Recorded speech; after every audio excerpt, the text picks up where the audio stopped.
Perlu teman-teman garis bawahi, apa sih Birakal Jimat? Kenapa Mikdad memilih kalimat ini?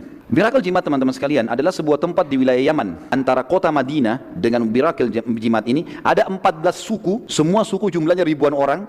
Jadi ada puluhan ribu orang yang membenci dan siap memerangi Islam. Waktu itu jumlah mereka 300 orang saja. Apa kata Mikdad? Ya Rasulullah, kalau anda mengajak kami ke Birakal Jimat, kami lewatin satu-satu suku itu, kami perangin sampai ke lokasi itu, kami siap.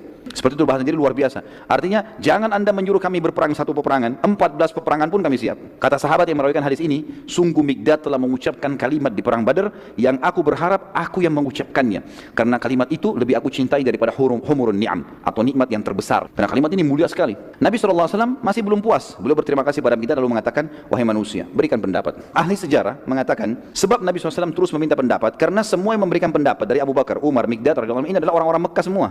Orang-orang Mekah wajar, karena mereka masih marah sama Quraisy, perilaku-perilaku yang jahat. Belum ada satupun orang Madinah memberikan pendapat nih. Makanya Nabi tanya terus, wahai manusia. Tapi Nabi punya tata krama. Nabi gak bilang, wahai Ansar bagaimana kalian? Enggak. Wahai manusia, berikan pendapat lagi. Nabi tunggu terus. Tercatat dalam sejarah, ini baru peperangan pertama diikuti oleh orang-orang Ansar bersama Nabi SAW. Dan perlu digarisbawahi teman-teman sekalian, di Baiat Aqabah, pada saat Nabi SAW di Mekah dan orang-orang Madinah datang membaiat Nabi SAW, memberikan kesetiaan, janji setianya, itu akan membela Nabi di Madinah, di kota Madinah. Di luar Madinah belum ada akad. Akadnya waktu itu, kalau anda datang ke Madinah ya Rasulullah, kami bela anda. Jadi belum ada akad, kalau sudah tiba di Madinah kami menyerang, anda menyerang kami ikut, belum ada itu.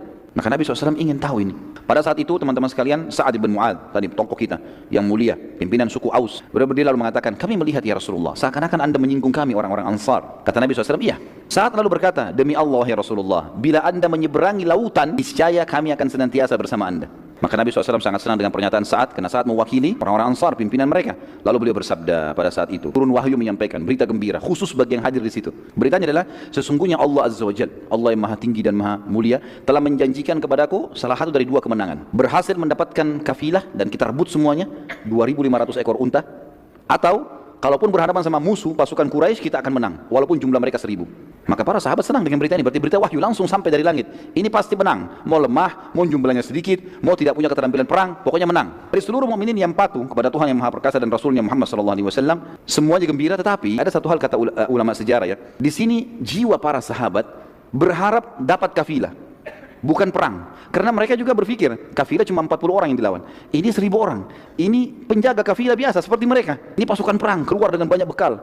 Maka jiwa mereka tetap berharap supaya dapat kafilah. Mereka tidak berharap ada peperangan. Dan Allah ceritakan masalah itu dalam surah Anfal, surah nomor 8, ayat 5. Sebagaimana Tuhanmu telah mengeluarkan wahai Muhammad dari rumahmu dengan kebenaran, dan sesungguhnya sebagian orang-orang mukmin tidak menyukainya. Mereka tidak berharap terjadi peperangan, berharap mengejar kafilah.